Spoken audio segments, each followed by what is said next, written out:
You won't believe what happened when one American hacker decided to take on an entire nation. In January 2022, North Korea's internet went completely dark for over a week, and the shocking truth behind who did it will blow your mind. What if I told you that a single individual sitting in his apartment in the United States managed to bring down the internet infrastructure of one of the world's most secretive and dangerous regimes? What if I told you this wasn't some government operation, some military cyber warfare unit, or some billion-dollar intelligence agency? This was one man, driven by pure revenge, who decided to wage his own personal war against North Korea. This is the incredible true story of Alejandro Caceres, known by his hacker handle P4X, the vigilante who single-handedly crippled North Korea's digital presence and sent shockwaves through the cybersecurity world. But what you're about to discover goes far deeper than just a This is a story of betrayal, government, abandonment, and one man's quest for justice that would change the landscape of international cyber warfare forever. But before we dive into how P4X brought down North Korea, we need to understand what made him a target in the first place. Alejandro Caceres wasn't just any ordinary hacker. He was what the cybersecurity world calls a white hat hacker, someone who uses their skills to find vulnerabilities in systems to help make them more secure, not to cause harm. Caceres had built a reputation in the cybersecurity community as someone who could find zero-day exploits, those incredibly valuable software vulnerabilities that nobody else knows about. These discoveries were worth millions on the black market. But Caceres chose the ethical path, reporting them to companies and helping them fix their security flaws. Little did he know, his reputation had caught the attention of one of the most dangerous hacking groups in the world, the Lazarus Group, North Korea's elite cyber warfare unit. To understand what happened next, you need to know about the Lazarus Group. This isn't just some group of basement dwellers playing with computers. This is North Korea's premier cyber warfare division, responsible for some of the most devastating cyber attacks in history. They were behind the 2014 Sony Pictures hack that nearly destroyed the entertainment giant over a comment, a movie about assassinating Kim Jong-un, orchestrated the 2017 WannaCry ransomware attack that crippled hospitals, railways, and businesses across the globe, affecting over 300,000 computers in 150 countries. They've stolen over $1.5 billion from banks and cryptocurrency exchanges to fund North Korea's nuclear program. These aren't amateur hackers. These are highly trained cyber soldiers working directly for the North Korean government. And they had Alejandro Caceres in their crosshairs. In 2021, something happened that would set the stage for one of the most audacious acts of cyber revenge in history. North Korean hackers, likely from the Lazarus Group, launched a sophisticated social engineering attack against Western security researchers, including Caceres. The attack was brilliant in its simplicity and terrifying in its execution. The North Korean hackers created fake personas, built relationships with their targets over months, and then struck when their guard was down. They would approach security researchers on social media platforms like Twitter and LinkedIn, posing as fellow cybersecurity professionals. These fake accounts looked completely legitimate. They had realistic profile pictures, detailed work histories, and even engaged in technical discussions about cybersecurity topics. They would reach out to researchers like Caceres, claiming to be interested in collaboration or offering to share information about new vulnerabilities. But this was all an elaborate trap. When Caceres received these seemingly innocent messages from what appeared to be fellow security resetters, he had no idea he was walking into a carefully orchestrated trap. The fake researchers would engage him in technical discussions, sometimes lasting weeks or months, building trust and rapport. Then came the moment they had been planning for all along. They would send Caceres what appeared to be legitimate research tools or proof consent code, claiming to demonstrate a new vulnerability they had discovered. But hidden within this code was malware, designed to infiltrate his systems and steal his most valuable digital assets, his zero-day exploits. When Caceres opened these files on his computer, he unknowingly installed North Korean spyware that began silently copying his research, his tools, and his personal information. The hackers weren't just after his current work. They wanted everything he had ever discovered, every tool he had ever created, every vulnerability he had ever found. This wasn't just theft. This was digital espionage at the highest level. And Caceres had become an unwitting victim of one of the most sophisticated state-sponsored hacking operations in the world. But that's not all. Wait till you see what happened when Caceres discovered what they had done to him. His response would shock the entire world and prove that sometimes one person can make a difference against an entire nation. The revenge he unleashed was so devastating that it caught the attention of the FBI, the CIA, and even the Pentagon. 4 weeks, maybe even months. Caceres had no idea that his computer had been compromised. The North Korean malware was sophisticated, designed to operate silently in the background, while he went about his normal work routine. But eventually, as these things often do, the truth began to surface. Caceres started noticing unusual activity on his systems. Files that shouldn't be accessing the network were making connections to foreign servers. His computer was running slower than usual. These were subtle signs, the kind that only someone with his level of technical expertise would notice. When he began investigating, what he found sent chills down his spine. His systems had been completely compromised. The North Korean hackers had gained access to everything: his research, his tools, his personal files, even his communications with other security But the discovery that truly enraged him was realizing that his zero-day exploits, vulnerabilities he had spent countless hours discovering and documenting, had been stolen. These weren't just random pieces of code. They represented months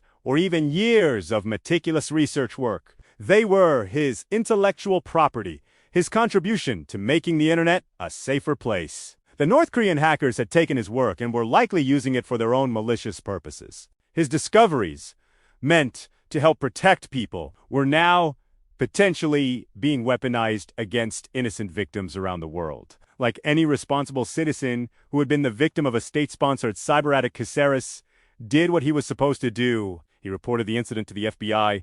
He provided them with detailed information about the attack, the malware that had been used, and evidence of North Korean involvement. He expected action.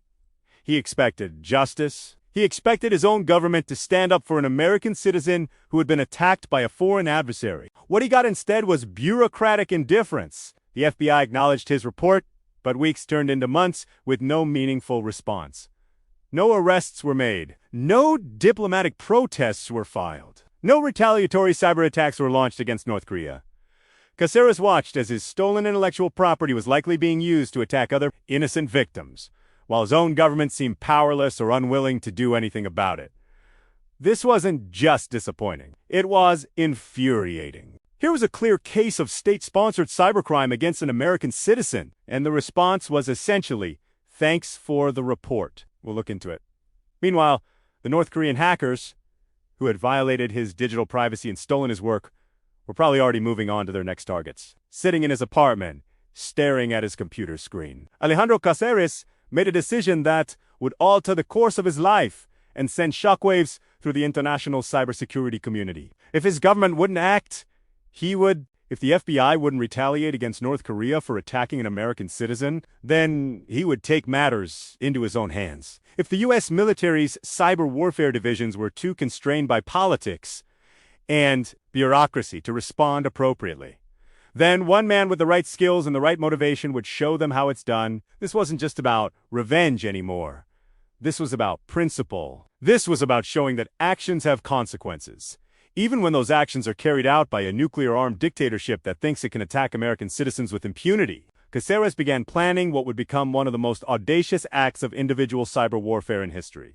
Imagine being able to completely shut down an entire country's internet presence, all from your home computer. It might sound like a sci-fi fantasy, but for one cybersecurity expert named Alejandro Caceres, it became a personal mission. His target: North Korea, one of the world's most secretive and repressive regimes, notorious for its human rights abuses and nuclear weapons program. The year 2022. The stakes: a battle of wits and technology between an individual and an oppressive regime that will push the boundaries of personal responsibility and national security. This is a story of courage, tenacity, and the power of individual action in the face of great challenges. Let's get into it. In order to understand what Caceres was up against, we need to take a closer look at North Korea's internet infrastructure. As mentioned before, unlike most countries, North Korea doesn't have widespread internet access for its citizens, and much of its internet presence is limited to a small number of government-controlled websites. Despite this, North Korea does have an internet service provider ISP called Pyongyang Telecom, which provides limited connectivity to the outside world. And in the past, North Korean hackers have used this connectivity to carry out cyber espionage and theft against targets around the world. One such attack was the Sony Pictures hack of 2014, which was widely attributed to North Korean agents in response to the release of a satirical movie about the country's dictator. In this attack, North Korean hackers infiltrated Sony's computer systems and stole sensitive data, including unreleased movies and personal information of employees. The attack caused significant damage to the company and highlighted the growing threat of states. It was during this time that Caceres started to get interested in North Korea's internet infrastructure. As a cybersecurity expert, he was intrigued by the technical challenges of penetrating such a tightly controlled system. But he was also motivated by a personal sense of justice. Like many people, Caceres was outraged by reports of North Korea's human rights abuses, and he felt that something needed to be done to hold the regime accountable. But it wasn't until 2 years later that Caceres' interest turned into a personal crusade. In 2016, North Korean hackers carried out a massive cyber attack against the U.S., stealing sensitive data from the Office of Personnel Management, which affects more than 22 million people. The attack was a wake-up call for Caceres, who realized that the U.S. government wasn't doing enough to protect its citizens from state-sponsored cyber threats. That's when he started planning his own personal crusade. The first step was to learn everything he could about North Korea's internet infrastructure. This wasn't easy, as North Korea is notoriously secretive about this information. But Caceres was determined to find a way in. He studied publicly available information about North Korea's Pyongyang Telecom and looked for clues about their technical infrastructure. He also reached out to contacts in the cybersecurity industry to see if they had any insights. After months of research, Caceres believed he had found a way to penetrate North Korea's internet infrastructure. He developed a plan to launch a series of cyber attacks that would gradually degrade their network and eventually take it offline. He called his plan Operation Flamenco in honor of the Spanish priest who liberated the Philippines from U.S. colonial rule. It was a bold plan that had never been attempted before. But Caceres was confident that he could pull it off. Now, let's talk about the attack itself. How did Caceres manage to take down an entire country's internet presence? The answer lies in the power of denial of service attacks, otherwise known as DDoS attacks. A DDoS attack works by overwhelming a target with a massive amount of traffic, making it impossible for the target to provide service to legitimate users. To carry out his attack, Caceres recruited the help of friends and associates around the world who set up their computers to act as part of a bot. A botnet is a network of infected computers that can be controlled remotely by an attacker. With the help of his botnet, Caceres launched a series of DDoS attacks against North Korea's ISP, Pyongyang Telecom. The attacks were relentless, and they quickly began to take a toll on North Korea's internet infrastructure. As the attacks continued, more and more of North Korea's websites went offline until eventually the entire country was cut off from the internet. It was a stunning victory for Caceres and his team, but it was only the beginning of their ordeal. As the dust settled, Caceres and his team realized that they had just caused a major international incident. North Korea was furious about the attacks, and they were looking for someone to blame. Luckily, they were not able to link the attacks back to Caceres. However, the future would bring unexpected consequences. In the aftermath of the attack, Caceres and his team knew that they had to disappear from the online world to avoid detection by North Korean authorities. They deleted their social media accounts, wiped their computers clean, and tried to erase any trace of their involvement in the attack. But even with all their efforts, there was still a risk that North Korea might discover their identity. But luckily, they were not able to do so, and the attack remained anonymous.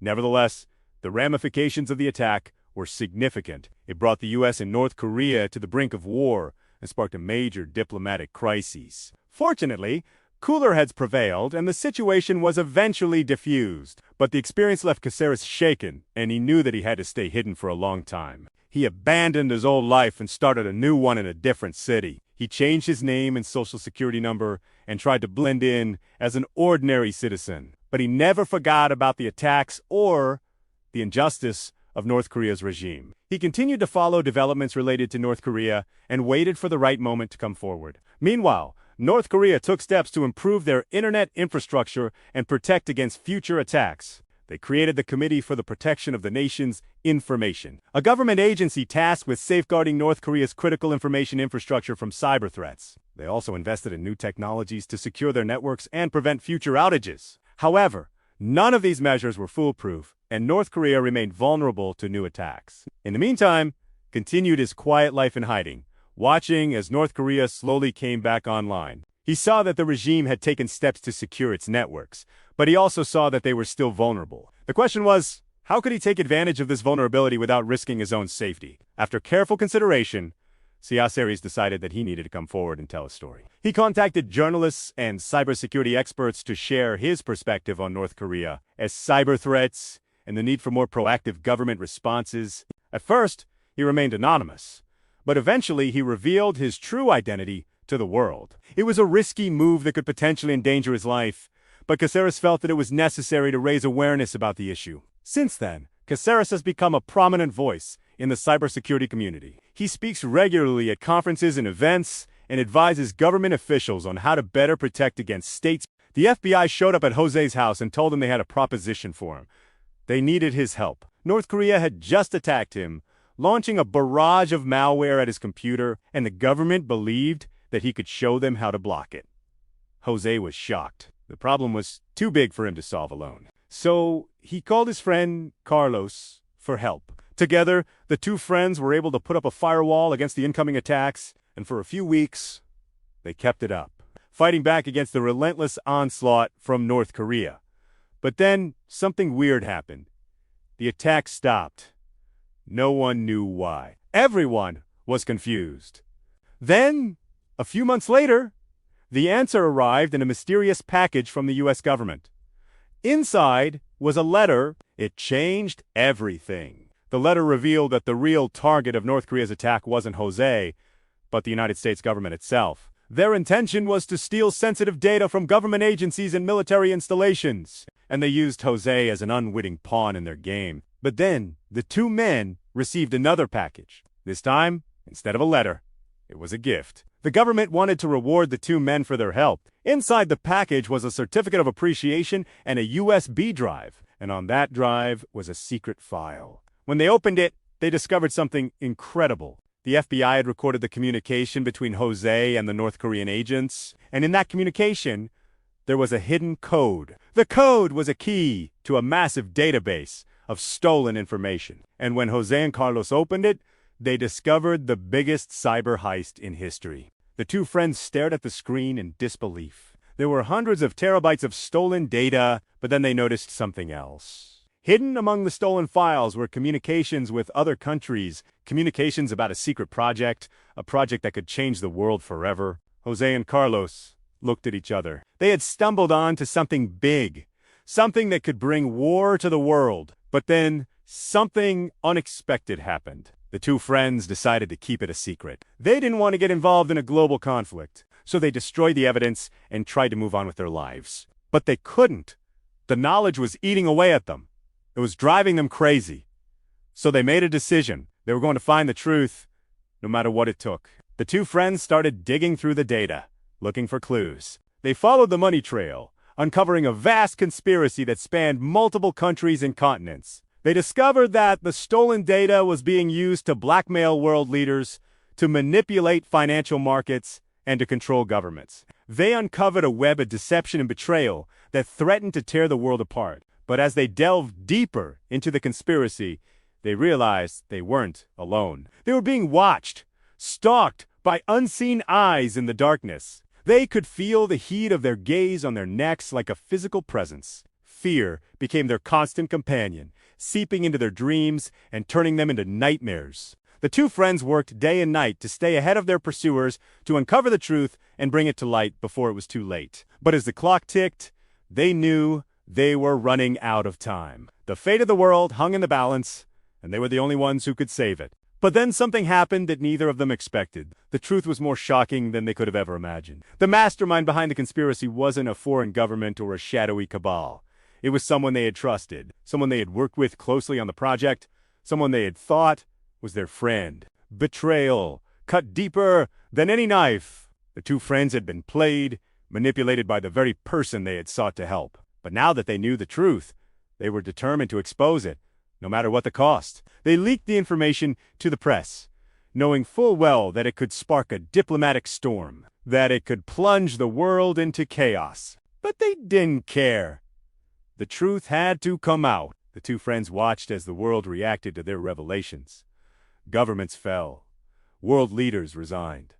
Financial markets crashed. The world they knew was being torn apart. But in the midst of the chaos, they felt a sense of satisfaction. They had done the right thing. They had exposed the conspiracy and brought it to an end. The two friends knew that their lives would never be the same. They had seen too much, uncovered too much, to ever go back to the way things were. But they didn't regret it. They had saved the world. The story of Jose and Carlos is a reminder that in the world of cyber warfare, the lines between offense and defense are often blurred. What begins as an attack against one person can quickly become a conflict between nations. It is a world where trust is a luxury you can't afford and where betrayal can come from the most unexpected of places. It is a world where the fate of the world can rest on the shoulders of just two people. But maybe that's where it should be. Maybe the story of Jose and Carlos is a testament to the power of the individual, the power to shape the world, to fight back against those who seek to control it. The world of cyber warfare is a dangerous one, but it's a world where ordinary people like you and me can make an extraordinary difference. All it takes is a little bit of courage, a lot of determination, and a willingness to fight for what you believe in. So, if you think you have what it takes to be a cyber warrior, I encourage you to listen closely to the lessons from the past. Who knows? You might just be the next Jose or Carlos